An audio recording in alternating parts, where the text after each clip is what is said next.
Hello, good evening. Welcome to Space Oddities. Hope everybody's okay. Welcome. Thank you for joining us on this Tuesday evening. As always, if you're new to Space Oddities, you are most welcome. We are Space Oddities, and tonight we are Roger, Michael, Ian, and myself. How are you all, guys? Fine, thank you. Good. Good. All good. Many happy returns to Michael for yesterday. Yeah. Because he reached the grand old age of 72 yesterday. No. When I'm 64. 64, thank you. Oh, 4 years today, so help me. spoiler alert. Happy birthday. So what's going on? We hope you've all had a fantastic week. It's been weather-wise here. It's been a lovely week in Spain.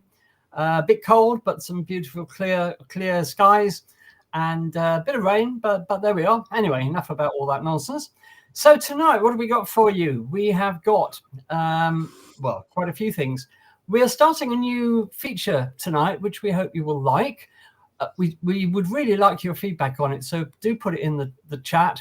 We're starting a new feature called Constellation of the Week. So we're doing some sort of basic astronomy, and we're picking a constellation each week and telling you all about it and what's in it and its history and all that sort of stuff. Ian's going to be telling us about the history of SpaceX, because SpaceX, of course, have been very much in the news recently, especially after last week. We had quite an exhausting week on Space Oddities last week, didn't we, guys? Yeah. Giving up all hours to cover space launches that didn't happen, and then trying again and try. Anyway, the basic news is that we had the launch of Blue Origin's brand new Glenn rocket last week, which eventually got off the ground. And unfortunately, their first attempt to land the booster back on a drone ship failed, and it wasn't immediately clear why it failed, but apparently the booster did explode in midair. So there's that. We'll talk about that a bit later. So that's it basically, and we've had a really exhausting week, but now we're back with it. So we're going to be learning all about the history of SpaceX from Ian today. And we've got other odds and sods for you as well. Don't forget, if you would like to support Space Oddities, you can do so by buying us a coffee. And your contribution to our caffeine levels is much appreciated. You can scan this QR code. It's on the screen, and a link should have just popped up in the chat. You can click that to go and buy us a coffee. Any contributions you make, as I always say, because it's important to say that any money you kindly donate to us goes towards keeping the channel running, because we have bills to pay like anybody else. So there's that. Don't forget, we have the Space Oddities merchandise as well. That being the Space Oddities shop there. Get your lovely merchandise here. And we have T-shirts and hoodies available. I know it's not T-shirt weather, but the hoodies will certainly keep you warm during these winter months until the glorious return of summer, which I think in the UK happens around, August for a couple of weeks. But here in Spain, our summer really starts in May and lasts till October. So not that I'm voting or anything. I'd never do that. So that's the Space Oddities merchandise. Don't forget as well, we have the Space Oddities website, and go and have a look at that. There's all sorts of stuff on our website, including the gallery images that our readers kindly send us this week. The weekly gallery. Yeah, I've just been asked whether the images have been put up from this week's selection, and I said no, not yet. I'll do it when I can, but. You've just got to give me a few tips on how that's going to happen. Yeah, definitely. But we'll get there. Yeah, we do try and keep these things updated, but it's been such a busy week for us. I haven't had a chance to update it. But no, they'll be going up tonight or tomorrow. So there we are. Don't worry about that. But do have a look at the website, because there's all sorts of stuff on there, and tell us what you think. You can contact us at info@spaceoddities.space, and we're always grateful to hear from you. Whatever you want to say to us, just drop us an email, info@spaceoddities.space, and there you are. So what we're going to do now is to go to the news, because it's been an interesting week. for the news.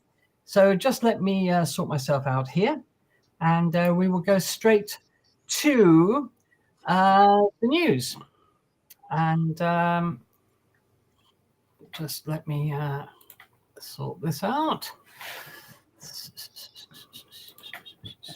Okay. So this is the news for this week. Give me 1 second, and we will move on. Okay, hope you can all see that. So here's the news for this week. As I said, it was an incredible week for rocketry and space exploration last week, with 2 rocket launches that were significant. First of all, SpaceX, Blue Origin's New Glenn, as I said earlier. And this is Blue Origin's attempt to compete with SpaceX in the satellite launch market by developing this heavy lift rocket called New Glenn, which has been in development for 12 years, but they finally got around to launching it. And then, of course, we had the flight of the Starship.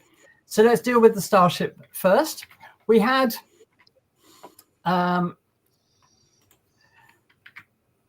what's going on here? Sorry, just give me 1 second. Okay, so we had the launch of the Starship out of Boca Chica.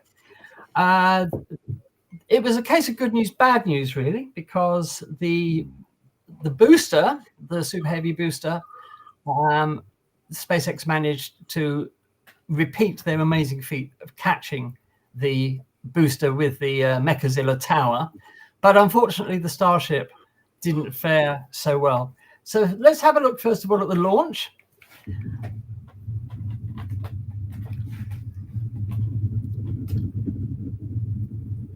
It was a picture-perfect launch, all 33 Raptor engines firing perfectly, no problem with the launch at all. Separation of the Starship and Super Heavy booster, again, perfect, absolutely no problems. And we were looking forward to an historic flight. And then the booster returned.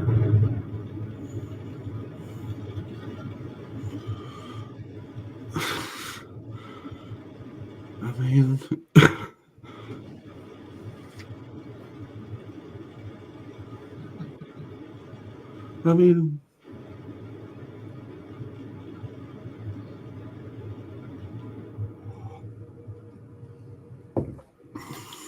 and we were all amazed again. But unfortunately, the Starship didn't fare so well.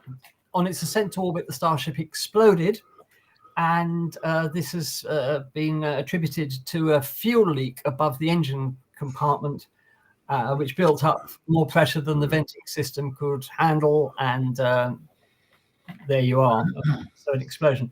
So first of all, we're going to see this explosion as filmed by somebody from the ground.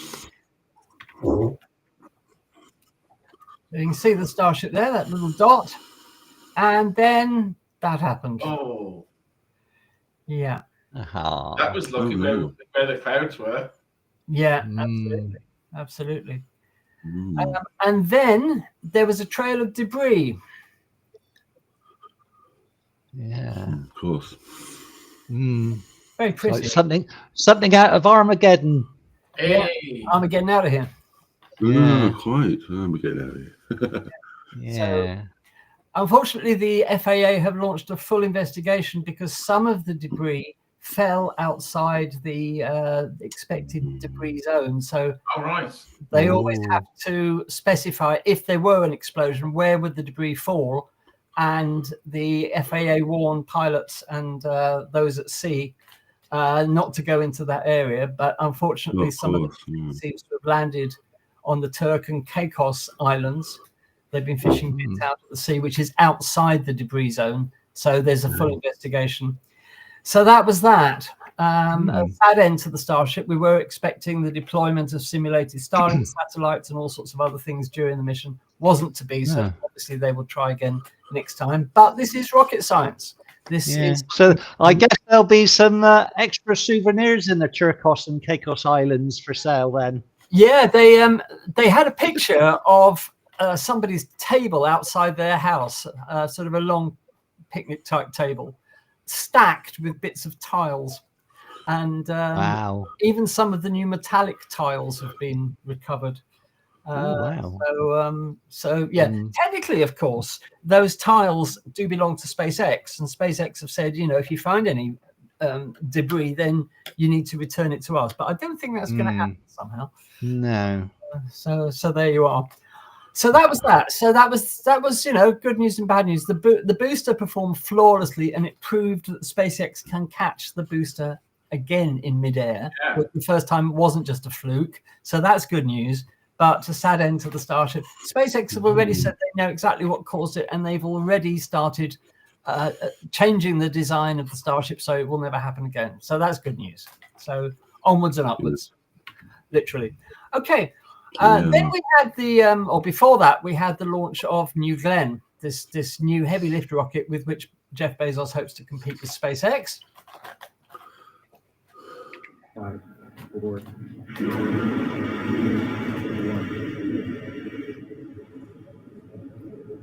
click on.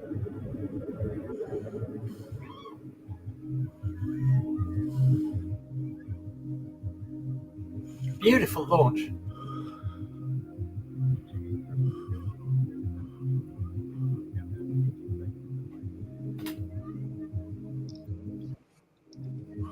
Amazing. A very slow launch with the blue flame. Yes. Yes. Because very the appropriate. New Glenn rocket uses liquefied natural gas as its fuel, which does burn with this. You can see it here, yes. Look at the Mac diamonds. Yeah, lovely colour, isn't it? Beautiful.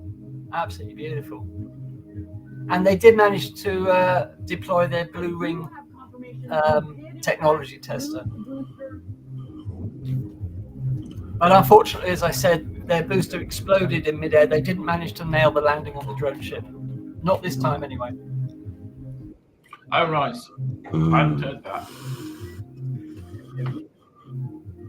No. See, they're copying SpaceX right down to the explosions. Yeah. No.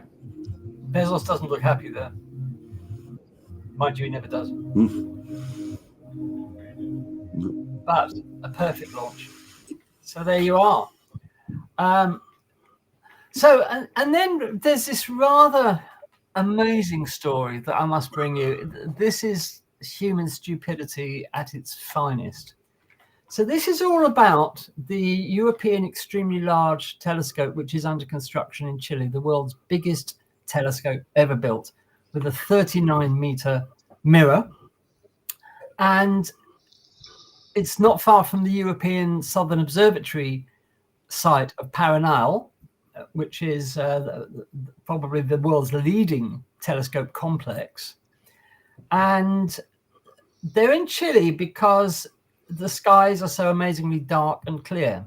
They get about 360 out of 365 nights a year of clear skies. And a bit like Sparkford, Roger.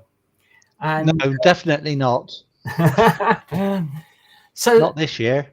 exactly. So there've been many amazing things observed and discovered at Paranal, and this amazing telescope under construction, which will come online in a couple of years. I think it's meant to be early 2027. I think the latest estimate is when it's going to come online, delivering 15 times the resolution of the Hubble Space Telescope. It's going to be amazing. We're going to see things that we can't even imagine at the moment. So what's this story all about? This story is about an American energy company called AES. And they have plans to build a hydrogen manufacturing plant about 7 kilometers from Paranal. This is absolutely disgraceful because the light pollution from that hydrogen plant is estimated to be the same as a city of 20,000 people. What? Ooh. Yeah, it's just, it's unbelievable. And obviously ESO and the Chilean government are, you know, very much against the idea. But the American company AES say, oh, don't worry about it. We'll make sure that everything is shielded and blah, blah, blah, blah. It's not going to happen, of course. any amount of light there is going to be detrimental to, at the moment, Paranal, and when the ELT is finished, 2 of the best observatories that we have on the planet. And somebody from ESO said it will take this site from the darkest observing site in the world to a mere average observing site.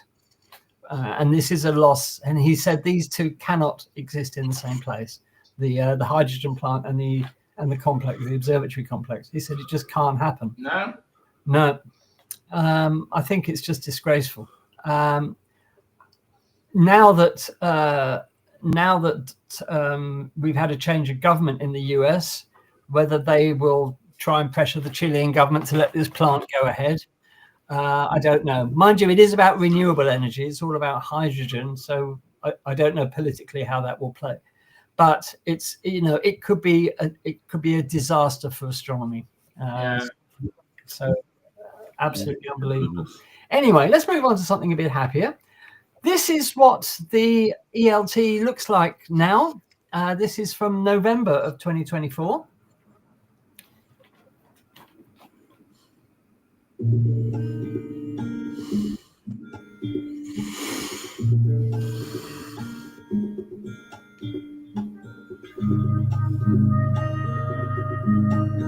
This is how far the telescope has got.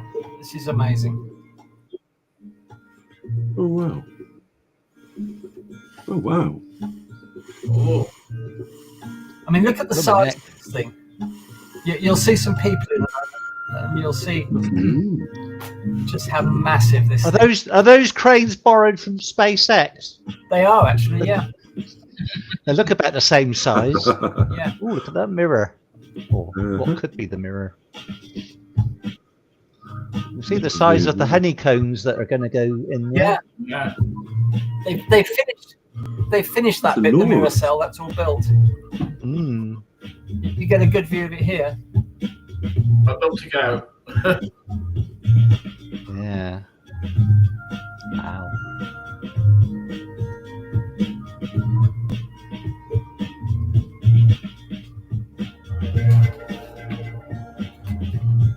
Isn't that amazing? That's incredible.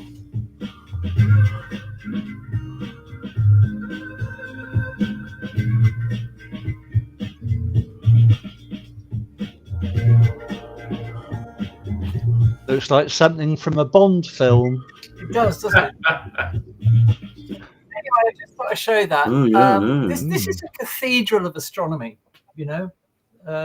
So it's going to be amazing when it's finished. And as I said, 15 times the resolution of the Hubble Space Telescope. So let's hope that hydrogen plant is knocked on the head fairly sharpish. So there you are. Okay, moving on. Interesting story, something we've never seen before. And what that thing is a supermassive black hole switching on. And this is an object that has the rather catchy name of 1ES1927 plus 654. And the story about this is that its emissions in X-rays and infrared and radio have been fluctuating wildly since 2018. And what astronomers think has happened is that a white dwarf came within 40 million kilometers of the black hole and is being shredded. Now, I've talked about this before, but just to revise a bit about how this works. When a black hole swallows material, there's a limit to how quickly it can do so. It's like you trying to eat too fast, you get indigestion. Well, the same for black holes. So the material that it cannot consume immediately hangs around the black hole, and the magnetic field of the black hole channels that material to the magnetic poles of the black hole, which, in a mechanism that we still don't know much about, actually funnels that material into jets, which are focused beams of plasma focused by the magnetic field. And these can extend for up to millions of light years through space. And what we've seen is these jets forming since 2018, and we've never seen these jets actually start up for the first time. So this is a major step forward for black hole research, and hopefully astronomers will be able to work out exactly how those jets do start, because it's very much of an unknown at the moment. Those jets, of course, as I said, they can extend for, I think the record is about just under 1 million light years through space. Those jets actually affect the evolution of the galaxy that the black hole is in, because they push gas, molecular hydrogen, away from the black hole and possibly out of the galaxy altogether, stopping the galaxy from forming stars. So they act as a sort of a damper on star formation. And the relationship between supermassive black holes and their host galaxies in terms of the evolution of the galaxy has only really started to be appreciated in the last decade. So this is a really important object to study now. And if you want to know more about this particular object and what's going on there and what we found out, we've got a video on the channel about it that I uploaded this week. I've done a video about it. So have a look at the channel. You will see that there, and you can learn more about it there. So I just thought I'd mention that. And China have got a really ambitious plan to build a solar array in orbit to collect sunlight and beam it back to the ground in the form of microwaves as an incredible source of power. Now, this solar array is going to be 1 kilometer across. And to build something that massive in space, which has never been attempted before, China are developing a new heavy lift rocket, part of their Long March series, which will have a payload capacity of 150 tons. And they're going to build this massive array. How much power are they going to get out of this? It's estimated that in 1 year, it will deliver enough power to the ground to match all of the power we get from oil during that year. Worldwide. Can you imagine that? So there will be no more need for oil. And I wonder who's going to be against that. Let me have a think. Yeah. But this is China, you see. They're not subject to diplomatic niceties. China will just turn around and say, go forth and multiply to the oil company. We're doing this. But can you imagine if we have more of these, they could fulfill all of the Earth's energy needs? The only problem is, of course, you don't want to go flying into that microwave beam. But you know, power from space has been talked about for a very long time. And there have been several attempts to get various projects going, and it's never really happened. We know that it can be done. The physics behind it is very simple. You can collect sunlight in orbit and beam it to the ground in the form of microwaves, and it delivers incredible amounts of power. So there's no timeline for this yet. They're just putting their plan together, but they say they really intend to do this within the next couple of years. So let's wait and see what happens on that. Okay. Last story. I wonder whether you can recognize what that looks like. Any guesses?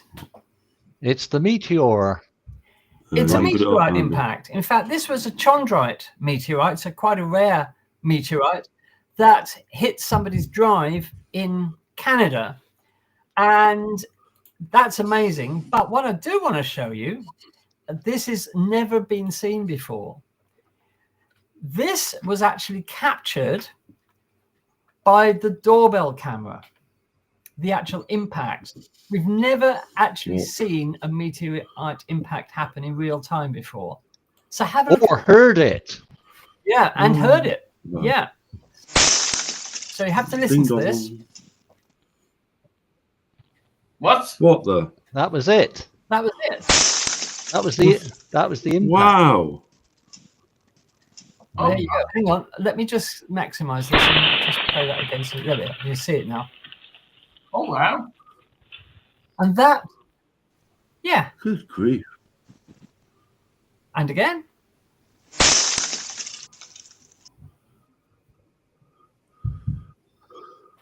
This has never been captured before. An actual meteorite impact. Joe Valadum of Marshall, Prince Edward Island, Canada. He was standing there just a couple of minutes previously, and if he'd stayed there, he would have been hit by a meteorite traveling at about 124 miles an hour. They reckon. Wow. So that's there you are. So that's quite amazing. You know, there's a photo which I did have. I couldn't remember what I've done with it now. There's a still from this where they'd actually freeze framed it, and you can see the meteorite in the air. Yeah. So in fact, let me just run this again. If you look very closely, just play it again. If you look very closely, you can see the meteorite just before impact. You have to look closely. Let's just run this again. I think it's only on one frame though, because of the Yeah. Oh yes. Yeah. You do see it. Ooh. You do see it. Yeah. Yeah. Ooh. Absolutely amazing. Ooh. Yeah. So there we are. Yeah. Oh yeah. Wow, isn't that amazing? Amazing. What an amazing universe we live in. So he had a lucky escape. Of course, if he had been hit by the meteorite, he would have been only the second person in recorded history to have been struck by a meteorite. There was a lady in the 1970s Wow. sitting in an armchair, and a meteorite came through her roof and landed on her stomach. And luckily, the roof slowed it down enough so that it more or less dropped onto her stomach. But it was quite heavy.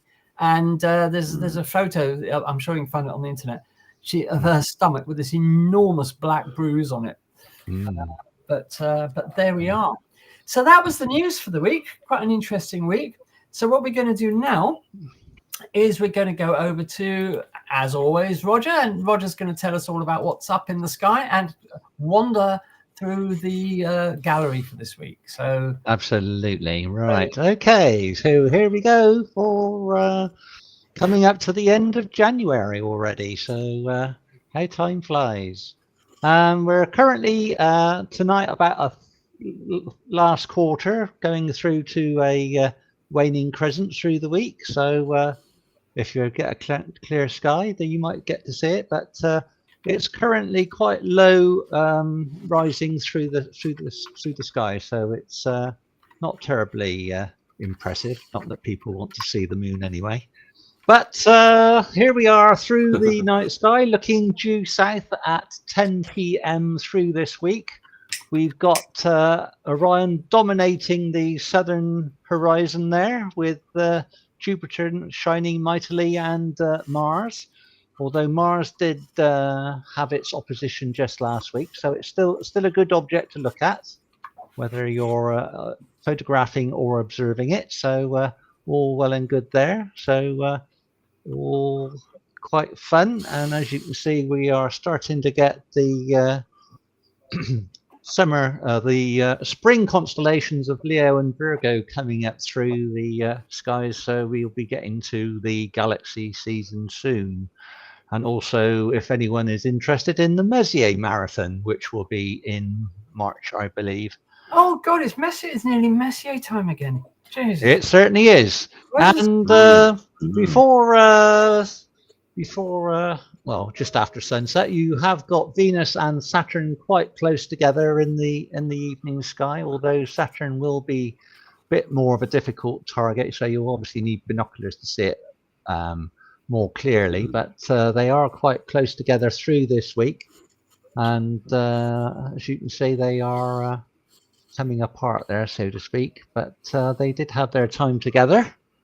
And we've got some interesting images again, and welcome to all our usual regulars who like to contribute. We do have a few from Kevin this week, and this is the first of his images.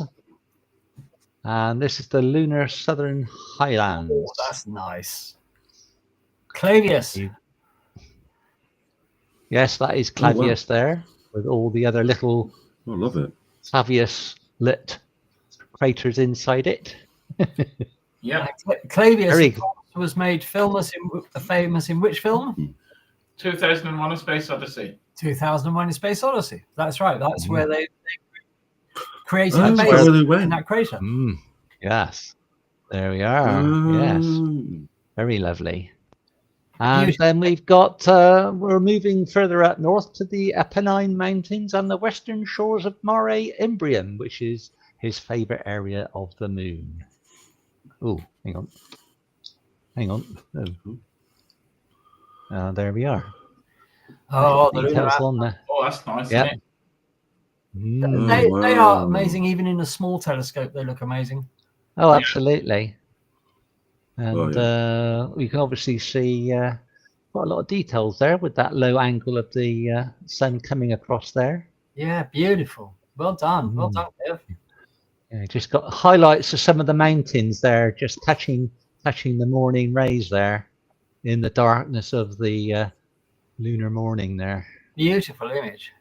And then we've got the Bay of Rainbows in the Mare Imbrium, which is a lot of people's favourite areas as well. Oh, Oh, yes. Oh, lovely as well. oh yeah. Oh, yeah. Oh, yes. Thank you, Kevin, for those. We do have one more from Kevin, but we'll keep that till later. Hopefully that will be as exciting. And we've got something from down in the southern hemispheres taken by Michael Murphy of the Small Magellanic Cloud as well. So this is a 6-panel mosaic, and this is what he's collected. Oh, wonderful. And then you've got that big 47 Tucana globular cluster down below there. So That's right, yeah. very good. Well done indeed. So lots and lots of interesting things within the large and small magnetic clouds there to photograph. So you can't say there's nothing left to see, because you've got all those individual areas that you can focus on. And one from Jerry of the Orion Nebula with his telescope and his usual setup of Octolong and processing. So this is what we've got here. Look at that. Look at that. Yeah. Amazing. You've done it again. Oh, He's got the triangulum showing very nicely there. You're actually getting quite good at this, Jerry, it must be said. Yeah, I know. Ah. You can't go wrong with lots of practice. Okay, so we've got one from Lee. This is a front row seats at Slatehenge Bench, which is in Delabole, which is over around his area. So he's done a sky and a foreground to merge them together, and this is what he's provided. Oh, Delabore. And as you can see, lovely. Orion there shining away, and Jupiter up amongst the Hyades there. Yeah. That is truly beautiful. A lovely shot. Peaceful. Very peaceful. Right. Now. Well done. Now I've got one more to do, and it's from Kevin Earp, and it's a it's a time lapse of Mars, which he's chosen to show us, and this is what we will do. So if we stop sharing that one, Andy, so I can present that one, and I will do this. This is over a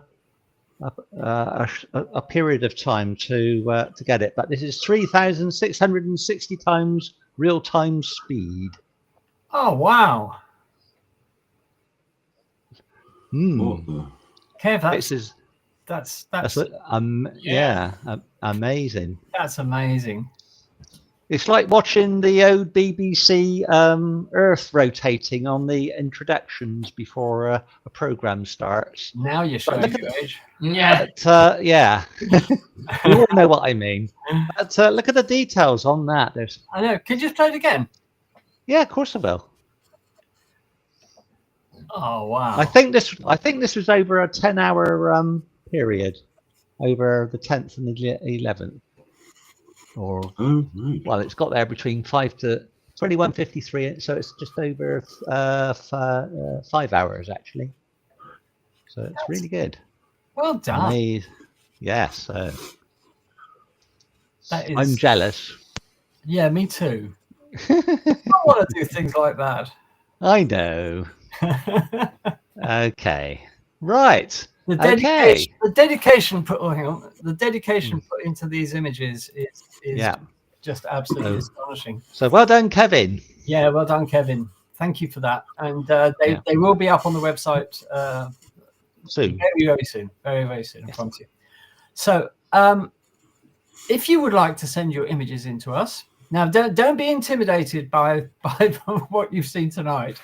But if you would like to send your images, we have all sorts of images taken with basic equipment right up to advanced equipment.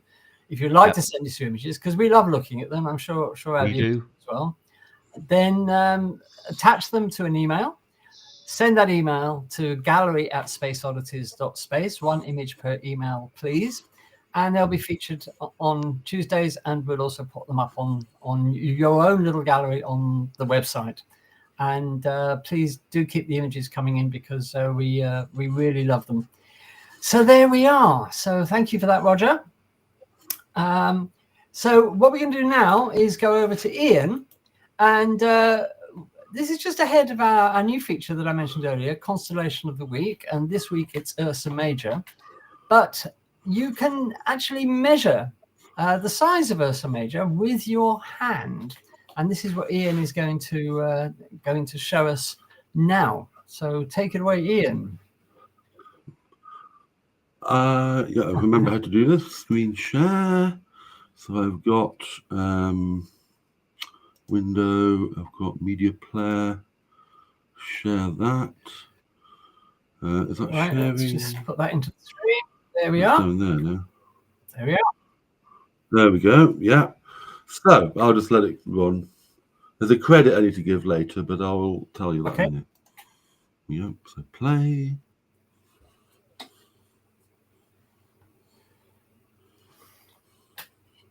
Right. So tell us about this. Hello, Ian. Yep. Can you hear it? That's playing. Can you hear us?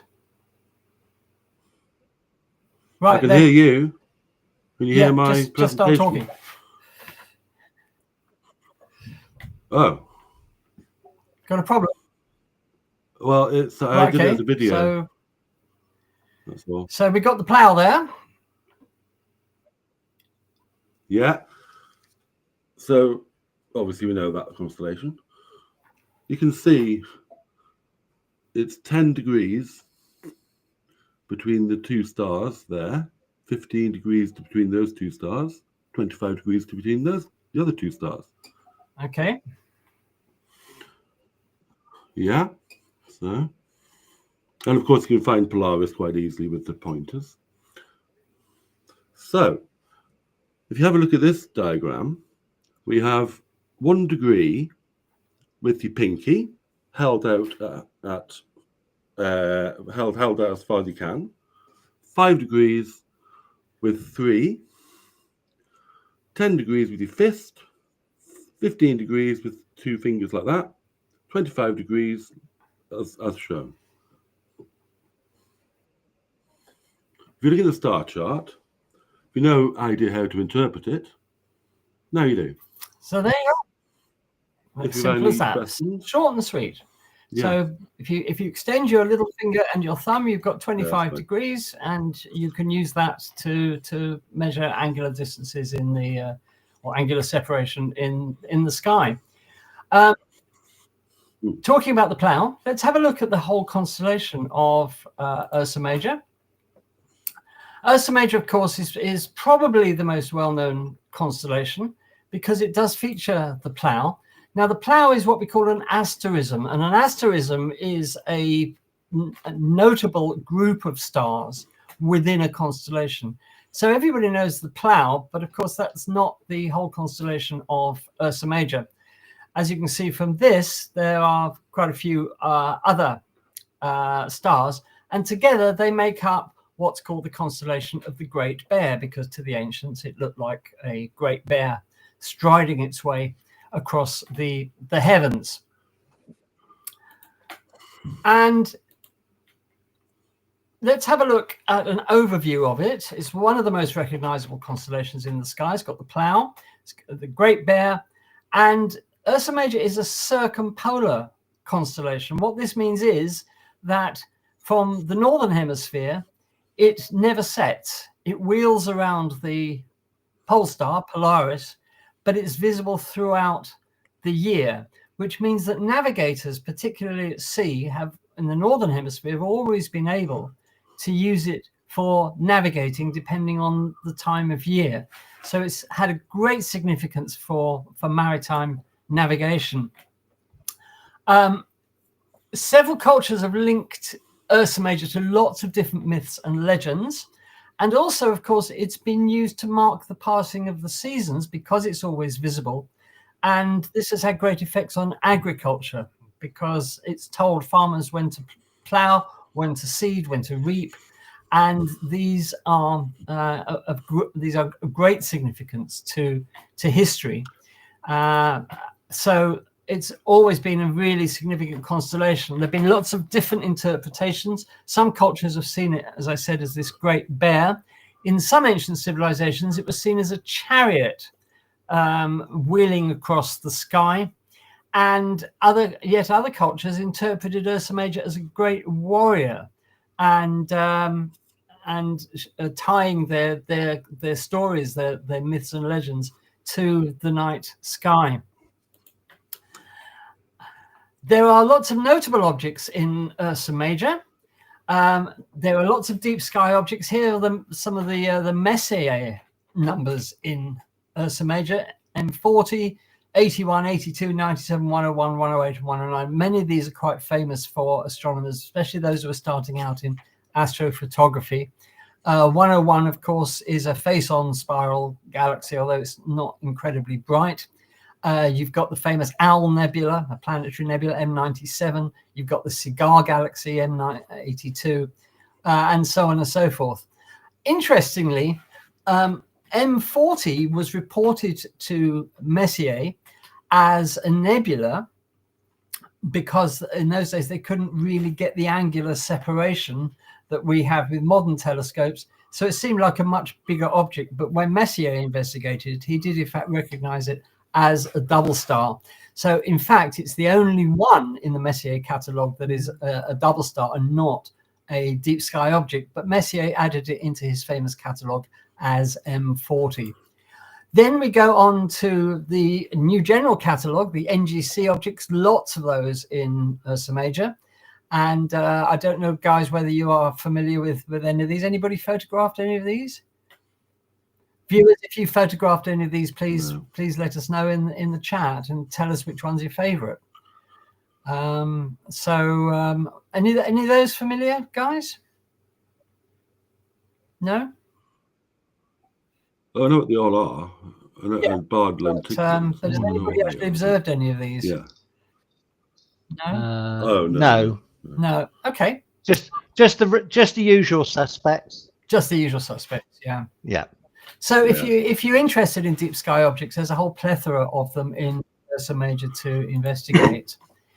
Then the prominent stars, you've got Dubhe, which is the brightest star in Ursa Major, as you can see in the map on the left. That's a crucial navigation point in the night sky. You've got Alcor and Mizar in the handle of the Plough. These are perhaps the most famous binary stars in the sky.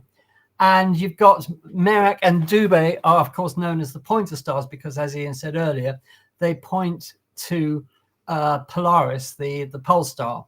Many people are disappointed when they take that line through Merak and Dubhe across the sky and they find the pole star. Many people expect the pole star to be really, really bright and prominent in the sky. But of course, it's not. I think, isn't it fourth magnitude, Polaris, something like that? So it's not an incredibly bright star, but it is more or less at the celestial pole. It's within half a degree of the celestial pole. Of course, thousands of years ago, and thousands of years in the future, it will no longer be there because of the Earth's wobbling of its axis called precession. And there won't be a star at the, or notable star at the North Celestial Pole. So things do change over thousands of years because of the precession of the Earth's axis, this sort of circle that the Earth describes in space as it's wobbling on its axis a bit. Okay, so Alcor Mizar, this double star, you can see this with your naked eye from a suitably dark vantage point, and it was not known for for a long time whether they were in fact related, that is to say one star orbiting another, or whether they were just in the same line of sight, what we call an optical double. But it has been established that they are actually a binary system, one star rotating around another.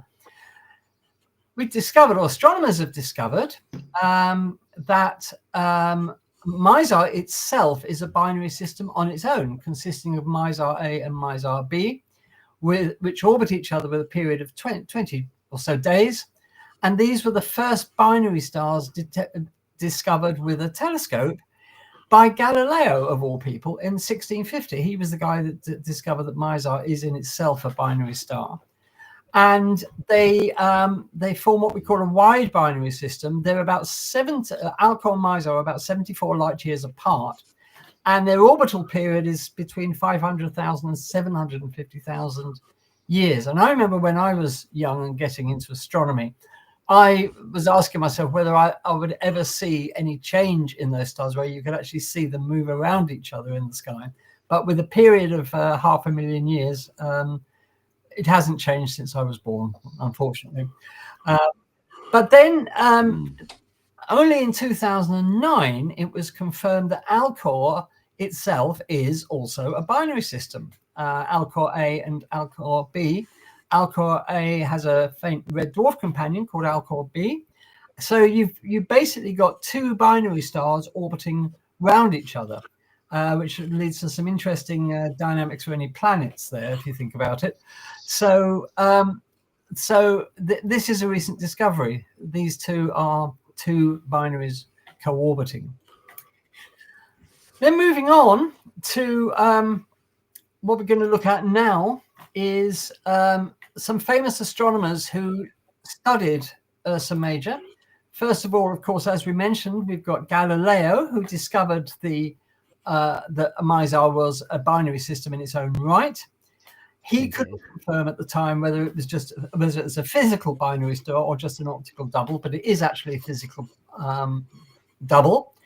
And in his publication Sidereus Nuncius, or the Starry Messenger, in 1610, he wrote about his telescopic studies of Ursa Major.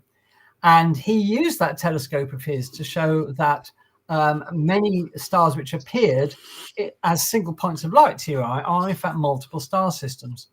And this demonstrated that the Milky Way and the whole sky is composed of many more stars than was originally thought.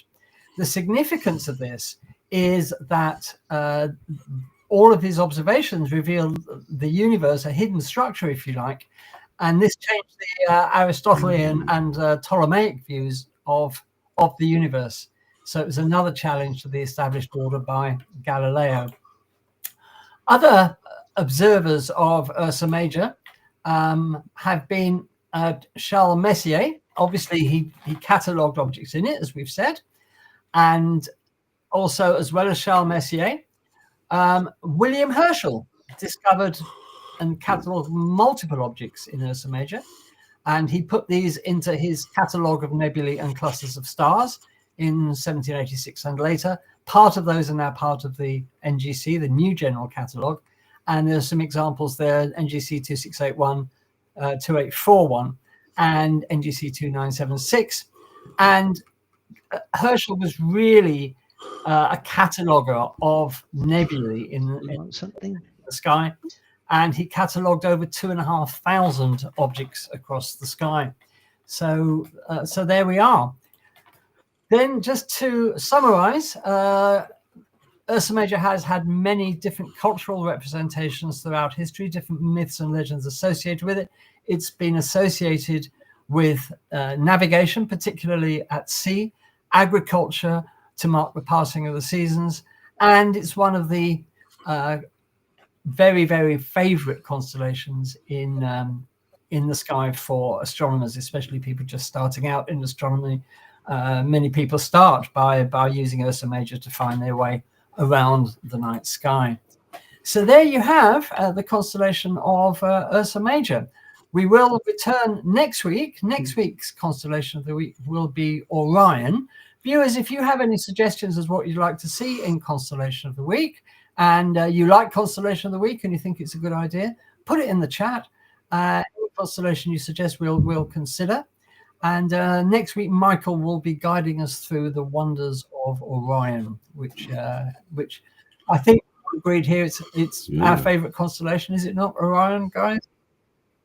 Oh, Yeah, long way. definitely. Oh, absolutely. Of course, it's prominent in the sky at the moment.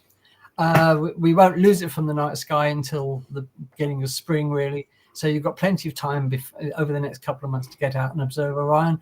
And next week, Michael's going to tell you exactly what you can expect to find. So there we are. Okay, let's just see who's. I haven't had a chance yet to look at the chat. Hello, Derek. Hello, Kevin.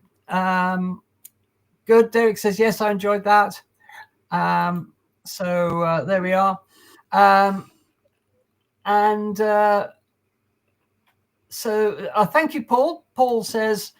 The news presentation is always great. Thank you. My absolute pleasure, Paul. I do try and get it done for Mondays, Tuesdays. Occasionally I don't manage it, but we will continue to bring you everything that's going on, of course. So there we are. And I see, Andy, by the way. They also enjoyed the intro. Just have a look. Paul and Derek said they nice intro. Thank you. Well done. Yes. Well, I thought we'd more or less start the new year with a new look to Space Oddities and a new intro for you. So I hope you enjoyed that. It was obviously quite fun to do. Although of course it took forever, but anyway, it's worth it. Anything's worth it for astronomy, and anything's worth it for Space Oddities. So so there we are. It's good. I'm glad you enjoyed it. And any other comments about the new intro at the top of the program, then please put them in the chat. So thank you all. Okay, let's move on. Now what we've got, we're going back to Ian, and because SpaceX have been in the news a lot recently and will continue to be in the news, of course, we thought Ian thought it would be a nice idea to do a little bit of a history about what has turned into the major launch provider in the world and the most innovative rockets and things that we've ever seen. I give you the catching of the booster in midair as an example. Elon Musk thought of that idea while he was having a Chinese meal and he was picking up his food with chopsticks. The problem was with the booster that they didn't want to put landing legs on it because it would add so much to the weight. So he was looking for another way of landing the booster and indeed the Starship. And while he was having this meal, he looked at his chopsticks and thought, oh, why don't we just catch it in midair? And of course, everybody said, predictably, you're absolutely nuts. But he managed to convince the engineers at SpaceX that it could be done, and they've done it. And it's pure Thunderbirds, isn't it? It's just, you know, you could see that in a Thunderbirds episode. So there we are. So anyway, Ian's going to tell us a bit about the history of this amazing company and Elon Musk. So I turn over to you then, Ian. Right, so screen share again. Find the window, find what I'm looking for, that one. I think. Let Ian sort himself out. Is that. Okay, put that on the screen for you. Coming up. That's there. That's there. Right, so Alt Tab, I find my controls. There we go. Good. I hide that. Sorry, go away. Right. So I'm going to talk about the development of SpaceX, as Andy just said. But how did it all come about? Well, here's a quote from Elon himself. You want to wake up in the morning and think the future is going to be great, and that's what being a spacefaring civilization is all about. It's about believing in the future and thinking that the future will be better than the past. And I can't think of anything more exciting than going out there and being among the stars. That was, yeah, absolutely. Yeah. So, in 2000, Elon Musk was working as a CEO of PayPal, which had recently merged with his own X.com bank. Unfortunately, the business model for that he was putting forward was seen as rather incoherent. There was also conflict between the use of Unix and blah, blah, blah. So, all sorts of problems. So he was let go, basically. For some reason, this caused him to think of space as a new venture. What happened, apparently, was his friend, Adio Rezi, encouraged him to investigate NASA. Whilst he was doing this, Musk realized something very important. NASA did not have any concrete plans for a human mission to Mars. He therefore began to attend space conferences and provide funds for various prizes like the Ansari X Prize for crewed space flight competition and projects like the Planetary Society's Solar Sail. He also pledged $100,000 to the Mars Society and was invited to join the board of directors, though he didn't stay in that position very long. The same month he left, it was August 2001, he publicly expressed his support for making humans an interplanetary species. We're told by Robert Zubin that the next step was to contact with Jim Cantrell, an aerospace engineer. These two and others then worked on a project called Mars Oasis, which project aimed to grow a plant, any plant at all, in Martian soil. It was, of course, a publicity stunt, but it does seem that NASA took it on. They now have a thing called Mars Oasis, where Oasis stands for Mars Operational Agricultural System for In Situ Specialization. Say that when you're drunk. Yeah. So if the two are related or otherwise, I don't know, but they obviously must be because it's the same name. To launch his Mars Oasis, Musk traveled to Russia twice. First in 2001, then in February 2002. This was to obtain a refurbished intercontinental ballistic missile. However, both attempts failed as the costs were far too high. After the second failure, he abandoned the Oasis project and started to consider the possibility of building his own rocket. He also eventually realized that Oasis was bound to fail anyways. We needed a low-cost launch, which was never going to happen with the Russians involved, and so on and so on. Musk met with several aerospace engineers in a hotel in Los Angeles International Airport to discuss founding a space company. He chose 5 of these people, including Chris Thompson and Tom Mueller, pictured, Jim Cantrell again, John Carvey, and Michael Griffin, to further work on this. The latter 3 rejected this offer and moved on to other things. Mueller and Thompson, however, accepted and became the company's first employees. Musk paid the first 2 years of their salaries from his PayPal stocks worth $180 million. The company was first named Space Exploration Technologies Corporation, or SET, but the name quickly corrupted to SpaceX, the company we all know. There is confusion about the exact incorporation date, but it certainly happened sometime in 2002, early 2002, March, June, somewhere around there. Musk assumed the title of chief engineer after Griffin rejected the offer to join him. He was basically overseeing the whole project. Mueller was the engine, propellant, and plumbing man, while Thompson oversaw the rocket body and couplings. Then a few others, notably Hans Koenigsmann and Gwyn Shotwell, joined. The latter as head of sales, the former as the avionics man. These people initially met in hotels, but later offices were found in El Segundo, California. The very first rocket was named Falcon 1 by SpaceX, reputedly after the Millennium Falcon in Star Wars saga. However, what probably happened was there was a Falconer in the team from Barbara Nichols, who we'll meet a bit later, And Musk liked the idea of calling rockets after Falcon names. Hence, the whole project became the Falcon. The Falcon was developed, in an iterative process rather than the usual waterfall process. I have no idea what any of that means, so I will move on. They wanted to launch by end of 2003. However, late 2005 was when the craft was first even ready for flight. A mock-up was revealed in December 2003 at the National Mall, Washington, D.C., presumably what we're looking at on the screen there. So we have the rocket, now we need engines.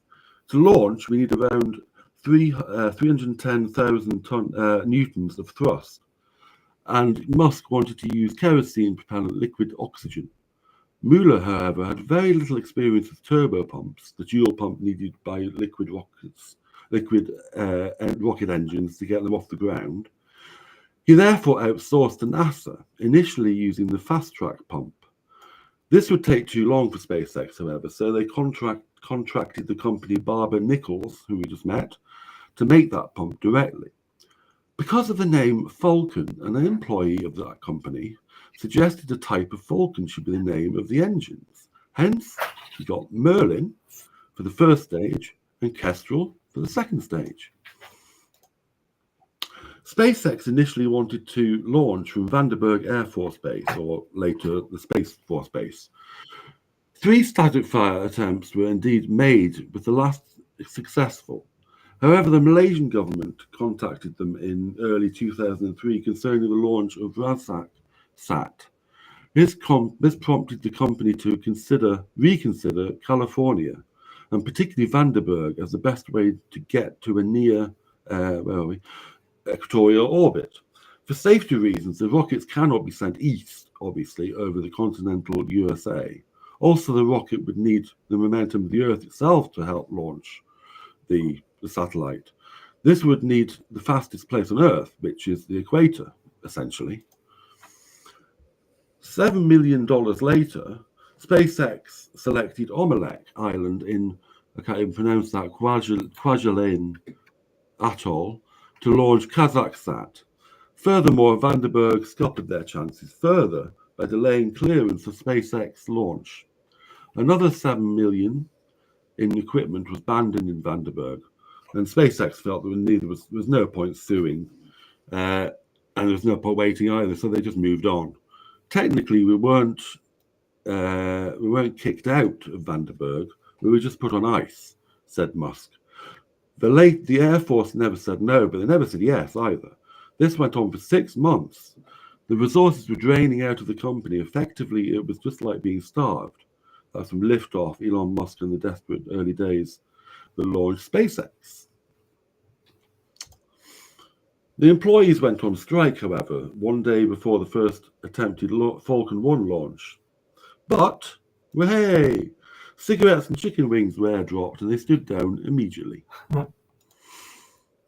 Initially, TACSAT was to be the payload for the first attempt to launch. However, SpaceX eventually settled on a satellite which became known as FalconSat 2 from the USAF Academy. Now, 26th of November 2005, static test fire postponed due to leaks from faulty valves. Then they attempted to launch on the 20th of December, which was cancelled due to bad weather. Unfortunately, Thompson inspected the first stage and found that it had buckled, being seconds away from a violent implosion when the launch was scrubbed. The following year, they tried once more, but the avionics circuits short-circuited. There could have been more delay for months, but someone managed to import a capacitor, which was what they needed, from the mainland. Finally, the maiden launch took place on 24th March 2006 at 22:30 UTC.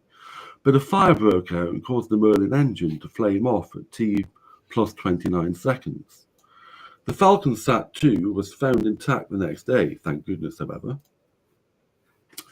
In 2012, the Dragon 1 docked with the ISS. This replaced the space shuttle which had been retired in 2011. The Dragons continued to be developed. Dragon 2 in 2019, Red Dragon unfortunately cancelled. Dragon XL out in 2020. This last is planned to be used to shuttle astronauts to the planned Lunar Gateway space station, which would be orbit the moon, interestingly. The internet and free speech. Okay, so in 2015, SpaceX started developing Starlink, a constellation of low Earth orbit satellites to provide internet access. The first two prototypes were launched in February 2018. The next, including a piece of the constellation, 60 satellites, was launched in May 2019.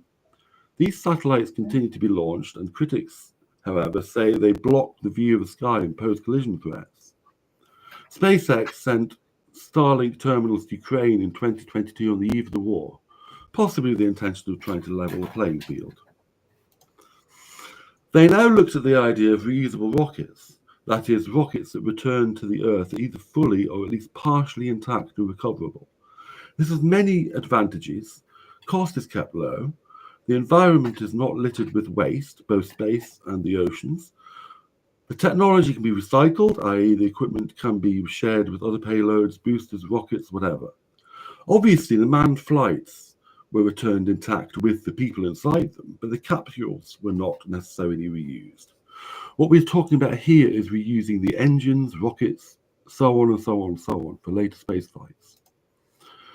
The space shuttle is an obvious example of reusable technology, or another one on the next along there is McDonnell Douglas DCXA, a vertical takeoff and landing craft. Its constraints in reusable vehicles include extra weight due to the extra equipment and extra time required to refurbish them for the next mission. Now, in 2015, with this goal in mind, SpaceX landed the first stage of a Falcon 9 on a platform on the ground. Later, autonomous spaceport drone ships were used, in other words, boats. 2019, SpaceX started developing Starship, a reusable super heavy lift launch vehicle, just to explain, one that it can lift a super heavy payload to space rather than one that it is itself super heavy. And here we have the lots of things that they've done. There's two slides here. These are achievements. So the first privately funded liquid-fueled rocket, Falcon 1, to reach orbit. The first privately funded company to successfully launch by Falcon 9, orbit and recover a spacecraft. That's Dragon. The first private company to send a spacecraft, Dragon, to the ISS. The first private company to send a satellite into geosynchronous orbit, SES-8. The first private company to send a probe beyond Earth orbit, Deep Space Climate Observatory. Next. The first landing of a first stage orbital capable rocket. The first water landing of a first stage orbital capable rocket. Wrote that twice? No. Oh, yes, right, sorry. The development of the most powerful operational rocket as of 2020. The first private company to send humans into orbit. The most orbital launches of a single rocket model without failure. Also, and this has been surpassed very recently, the tallest, most powerful and massive rocket to ever launch. And, of course, we have the chopsticks. Twice, indeed. And we have an incredible company with a very bright future. This chopstick maneuver, by the way, has to be the most astonishing thing I've ever seen. We just spoke about that.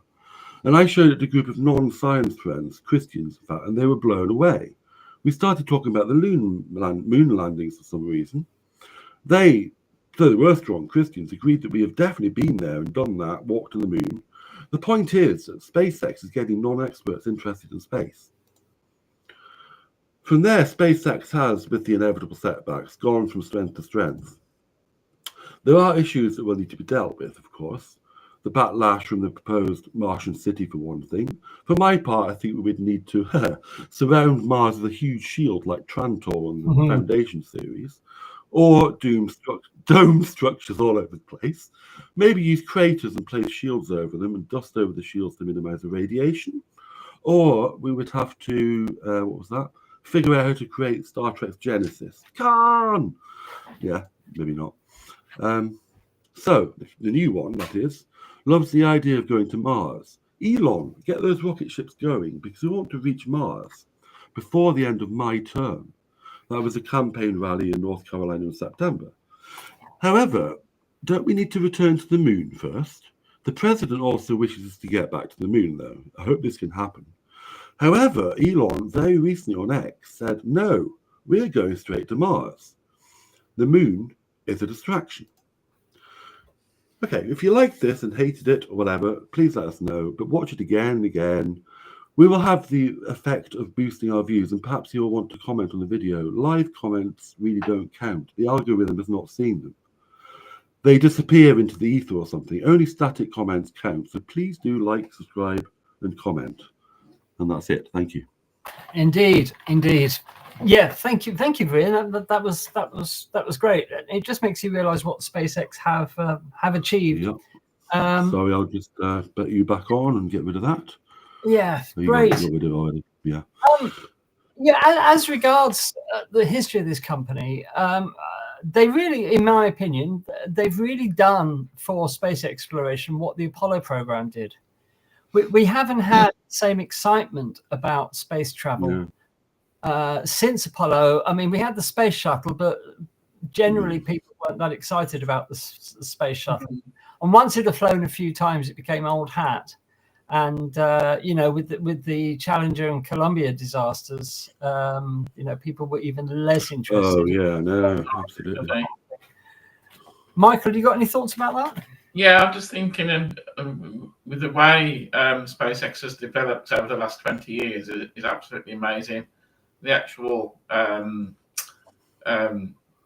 you know, what they've achieved in that time, with all the launches they've done, all the landings they've done, everything else. Yeah, it's absolutely amazing, really, and launches from both coasts of the United States. You know, yeah, it's just amazing that you know, that they've done what they wanted, basically. And it has inspired a whole new generation of scientists and engineers to start their own companies, like Rocket Lab, for example, out of New Zealand originally. And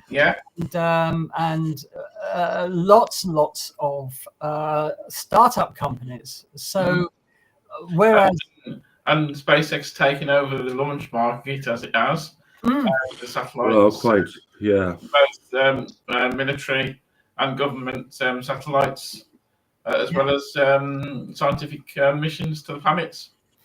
Well, we've mentioned this before, but it's brought the whole cost of spaceflight down.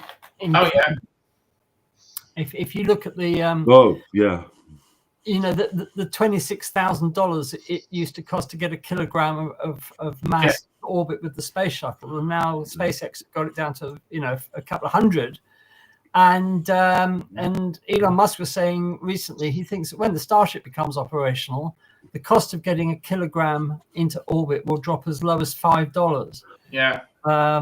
Which is absolutely amazing. So, you know, whatever you think of Elon Musk, you can't deny the achievements that he's managed with SpaceX.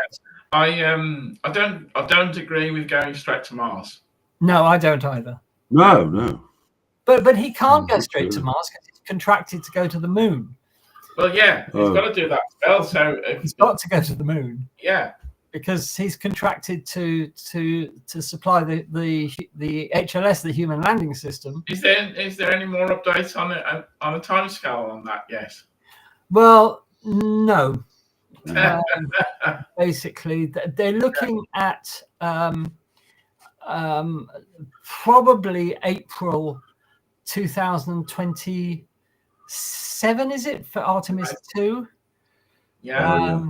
Which will be the uncrewed attempt to put Starship down on the moon. And then at an unspecified time afterwards to put humans on the moon. But now here's an interesting bit of news.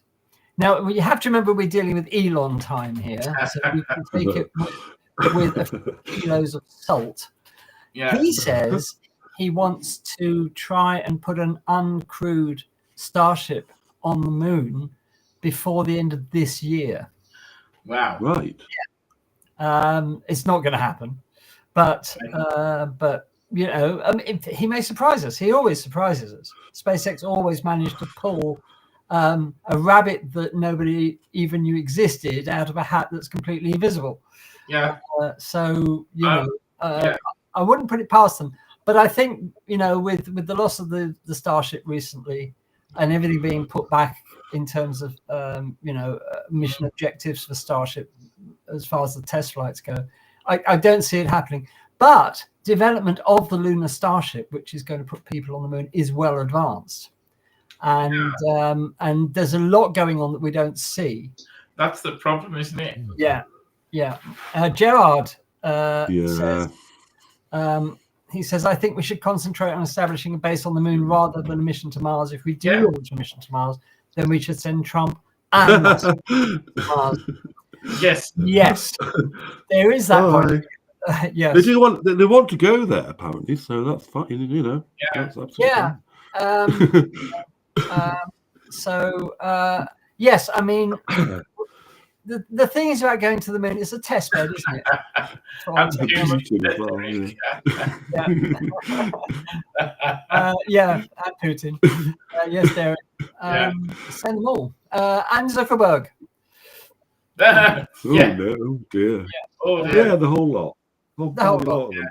But what about the news about NASA asking none other than SpaceX and Blue Origin about collecting the samples from Mars? Yes, indeed. Oh, that. Indeed, the sample return mission. Yeah, I think we said last week, or it was during one of our live coverages, I can't remember, that it's surprising that Blue Origin have been asked to take part in this or put forward a solution. Yeah. To put forward a tender for this incredibly crucial mission of getting those rock samples back from Mars. When, as of, you know, before last week, they'd never even got a rocket into orbit after 25 years of being in existence. And talking of Blue Origin, have we heard any more about their proposal for the second lunar lander? No. Are you surprised, Michael? No, I'm not surprised at all. As we know, Blue Origin are very secretive about everything that they do. Yeah. And we never know what's going to happen. But, do they know what's going to happen? Well, this is the question. One thing we should mention, Ian, you mentioned Gwynne Shotwell in your presentation, who, as you said, started head of sales. She is now the COO for SpaceX, the Chief Operating Officer. Oh, yes. Sorry, yes. She is more or less running SpaceX now. Running the show. She's an amazing engineer, absolutely incredible lady. And Elon announced, well, what was it, a year and a half ago, that he was stepping back from the day-to-day running of SpaceX because he had other things on his mind, like the acquisition of Twitter at the time. Nice. And so, you know, I think all of the engineering impetus, or a lot of it, is coming from Gwynne Shotwell. She is an amazing lady. She's somebody I'd love to sit down and have a beer with, because she's absolutely fascinating. A very, very, very clever lady. And to be, you know, the person more or less directing the show at Boca Chica, amazing achievement. And I hope she inspires young women to follow her path. Oh, yes. God knows we need it. Yeah. So perhaps if we had more women running the show, we wouldn't get the problems that we have. But there you are. Anyway, not to get too much into that. So, Ian, that was brilliant. Thank you so much. Thank you. Brilliant. And, there we are. Some nice comments. Yes. Already. And, very, very interesting. And perhaps you can do another one for us on. I will attempt to. Yes. Other companies like do the lot. Yeah. Yep. Because all of these, there are so many space startups now, and they've all got really interesting stories to tell. Definitely. And don't forget, you see, there's competition hotting up for these heavy lift rockets that can lift upwards of 50 tons into orbit. So we've got obviously the Starship. We've now got New Glenn. Rocket Lab are launching, hopefully before the end of this year, their new heavy lift rocket, which is called the Neutron. And it's an amazing design, and we can't wait to see them trying that out. And so the competition is really hotting up. Nevertheless, let's not forget that last year SpaceX lifted 85% of every ton put in orbit into space worldwide. You could say, okay, a lot of that was their own Starlink satellites, but nonetheless, they have cornered the satellite launch market because of their reusable rockets, the technology behind them, and the plummeting of the cost of getting a kilo of mass into space. So exciting times, viewers. Okay, I think we will start wrapping things up for this evening. We haven't got any more for you this week. Thank you so much for being here. Thank you so much for watching. Thank you for your comments, and thank you for your donations as well. See, we've had donations this evening, so thank you. We've had quite some interesting donations again from our regulars. Yes, they are more than generous. More than generous. We know that times are tight for everybody, and look like we may be so. So we do appreciate any money that you're kind enough to part with in the noble goal of keeping Space Oddities running. So there you are. So we will be back same time next week. We haven't got any other space missions or live coverages for this week. There's nothing much going on this week in terms of putting things in space. In a way, the normal, the normal space Starlink sleep. Yeah, but nonetheless, we will keep our eye on the pulse of the something, I don't know, and we'll be with you next week with more tales of the cosmos from Space Oddities. So may I just wish you all a fantastic week. Take care of each other. Be good. And from Roger, from Michael and Ian and myself, have a fantastic week, and we'll see you same time next week.